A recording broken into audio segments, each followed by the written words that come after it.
So imagine you're dealing with someone who's hoarding. Now, people who are hoarding are often older or neurologically damaged, or they have obsessive compulsive disorder. But then you walk into their house and there's like 10,000 things in their house.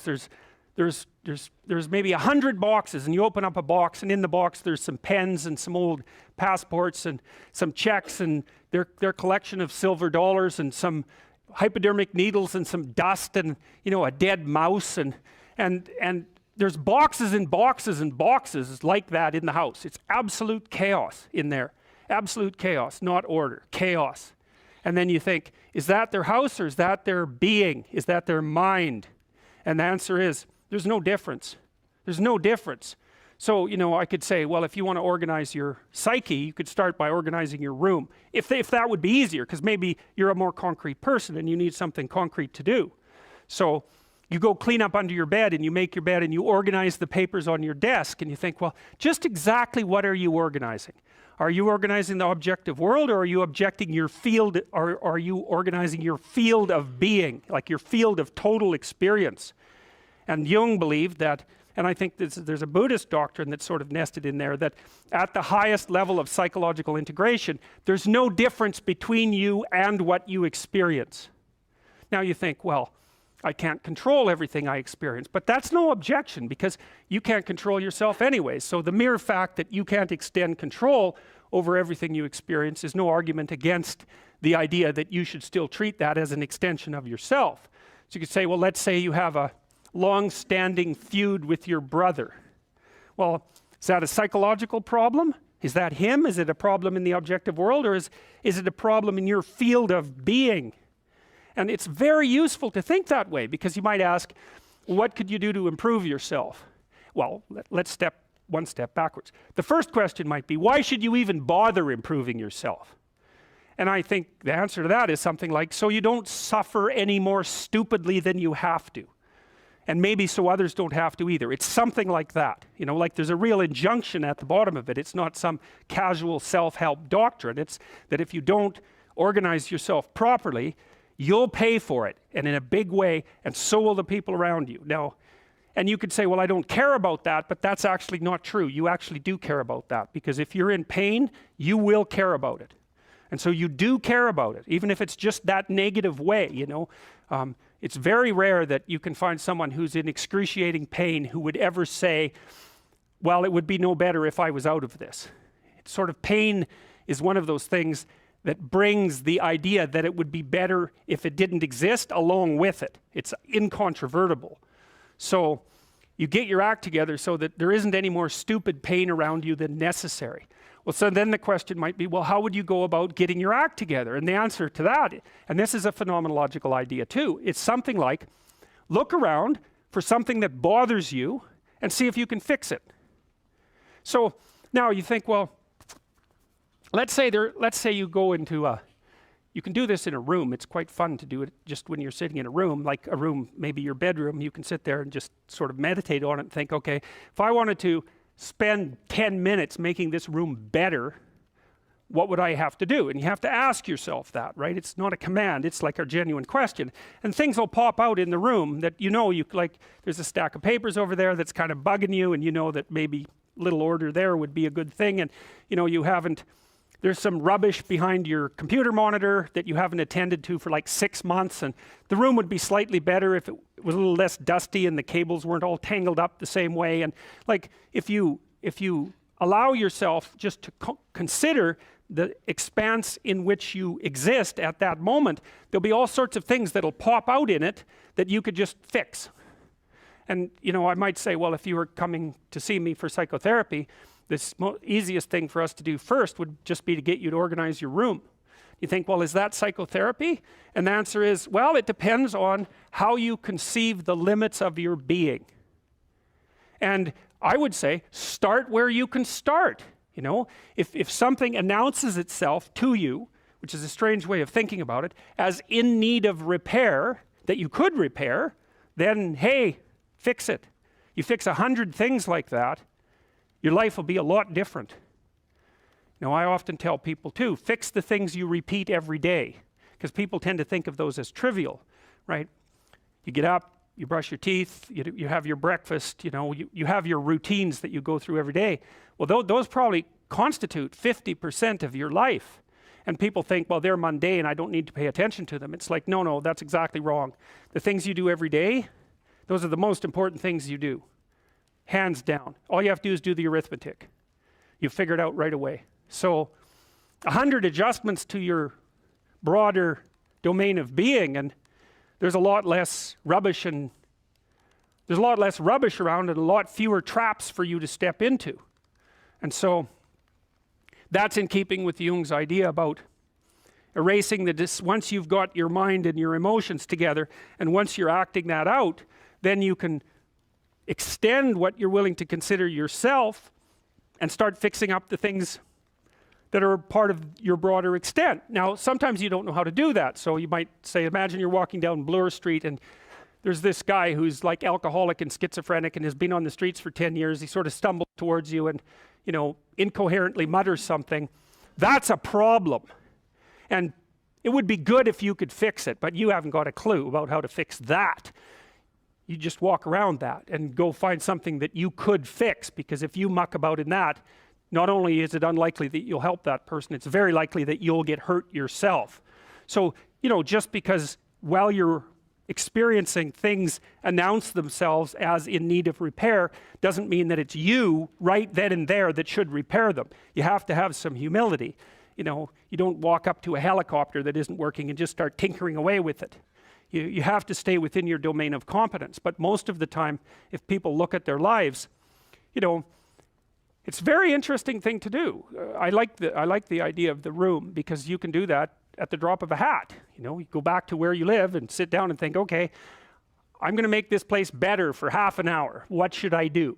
And you have to ask, and things will just pop up like mad. And it's partly because your mind is a very strange thing. As soon as you give it a name, a genuine aim, it'll reconfigure the world in keeping with that aim. That's actually how you see to begin with. And so if you set it a task, especially, you have to be genuine about it, which is why you have to bring your thoughts and emotions together, and then you have to get them in your body so you're acting consistently. You have to be genuine about the aim, but once you aim, the world will reconfigure itself around that aim, which is very strange. And it's technically true. The best example of that, you have all seen this video where you watch the basketballs being tossed back and forth between members of the white team versus the black team, and while you're doing that, a gorilla walks up into the middle of the video and you don't see it. It's like, if you thought about that experiment for about 5 years, that would be about the right amount of time to spend thinking about it, because what it shows you is that you see what you aim at.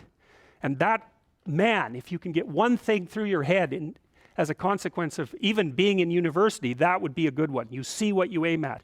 And so, because one inference you might draw from that is, be careful what you aim at, right? What you aim at determines the way the world manifests itself to you. And so if the world is manifesting itself in a very negative way, one thing to ask is, are you aiming at the right thing? Now, I'm not trying to reduce everybody's problems to an improper aim. People get cut off at the knees for all sorts of reasons. They get sick, they have accidents. There's a random element to being, that's for sure. And so you don't want to take anything, even that particular phrase, too far. You want to bind it with the fact that random things do happen to people, but it's still a great thing to ask. Okay, so Rogers was a phenomenologist, and he was interested in, he didn't start his philosophy from the perspective of subject versus object, or from the idea of psyche, like sort of inside you, your mind with its layers. That's not how he looked at it. And so let's go through,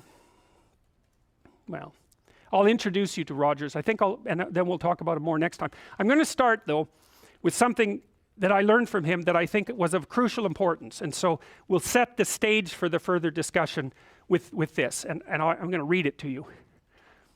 Assuming a minimal mutual willingness to be in contact and to receive communications, we may say that the greater the communicated congruence of experience, awareness, and behavior, on the part of one individual, the more the ensuing relationship will involve a tendency towards reciprocal communication with the same qualities, mutually accurate understanding of the communications, improved psychological adjustment and functioning in both parties, and mutual satisfaction in the relationship.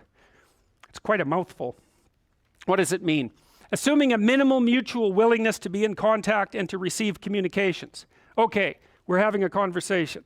I'm deciding I'm going to listen to you, right? That's different than how people generally communicate, because usually when they communicate, they're doing something like, okay, we're going to have a conversation and I'm going to tell you why I'm right and I'll win if you agree. Or maybe you're having a conversation where, I don't know what you're trying to do. Maybe you're trying to impress the person you're talking to. So you're not listening to them at all. You're just thinking about what you're going to say next. Okay, so that's not this. This is, you might have something to tell me. And so I'm going to listen on the off chance that you'll tell me something that would really be useful for me to know. And so you could think about it as an extension of the Piagetian, Piaget talked about the fundamentally important element of knowledge being to describe how knowledge is sought, the process by which knowledge is generated. Well, if you agree with me and I find that out, I know nothing more than I knew before. I just know what I knew before. And maybe I'm happy about that because, it didn't get challenged. But I'm no smarter than I was before. But maybe you're different than me, and so while I'm listening to you, you'll tell me something I don't like. Maybe it's something I find contemptible or difficult, whatever. Maybe you'll tell me something I don't know, and then I won't be quite as stupid. And then maybe I won't run painfully into quite as many things. And that's a really useful thing to know, especially if you live with someone and you're trying to make long-term peace with them, is they're not the same as you. And their way they look at the world and the facts that they pull out of the world aren't the same as your facts. And even though you're going to be overwhelmed with the proclivity to demonstrate that you're right, it is the case that two brains are better than one. And so maybe 9 of the 10 things they tell you are dispensable, or maybe even 49 out of 50, but one thing, all you need to get out of the damn conversation is one thing you don't know. And one of the things that's very cool about a good psychotherapeutic session is that the whole conversation is like that. All you're doing is trying to express the truth of the situation as clearly as possible. That's it. And so now Roger's proposition, and I'll tell you why he derived it, was that if you have a conversation like that with someone, it will make both of you better. It'll make both of you psychologically healthier. So there's an implicit presupposition that the exchange of truth is curative. Well, that's a very cool idea. I mean, it's a very deep idea. I think it's the most profound idea. It's the idea upon which Western civilization, although not only Western civilization, is actually predicated. The idea that truth produces health. But for Rogers, that was the entire purpose of the Psychotherapeutic Alliance. You come to see me because you want to be better. You don't even know what that means necessarily, neither do I. We're going to figure that out together. But you come and you say, look, things are not acceptable to me, and maybe there's something I could do about that. So that's the minimal precondition to engage in therapy. Something's wrong, you're willing to talk about it truthfully, and you want it to be better. Without that, the therapeutic relationship does not get off the ground. And so then you might ask, well, what relationships are therapeutic? And the answer to that would be, if you have a real relationship, it's therapeutic. If it isn't, what you have is not a relationship. God only knows what you have. You're a slave, they're a tyrant, you're both butting heads with one another. It's a primate dominance hierarchy dispute. Oh, I don't know, you're like 2 cats in a barrel, or 2 people with their hands around each other's throats. But what you have is not a relationship. So, all right. We may say that the greater the communicated congruence of experience, awareness, and behavior on the part of one individual, that's a reference to the same idea that I was describing with regards to Jung. So let's say you come and talk to me and you want things to go well. Well, I'm going to have to more or less be one thing, because if I'm all over the place, you can't trust any continuity in what I say. There's no reason for you to believe that I'm capable of actually telling you, I'm capable of expressing anything that's true. So the truth is something that emerges as a consequence of getting yourself lined up and beating all the what would you call, all the impurities out of your soul.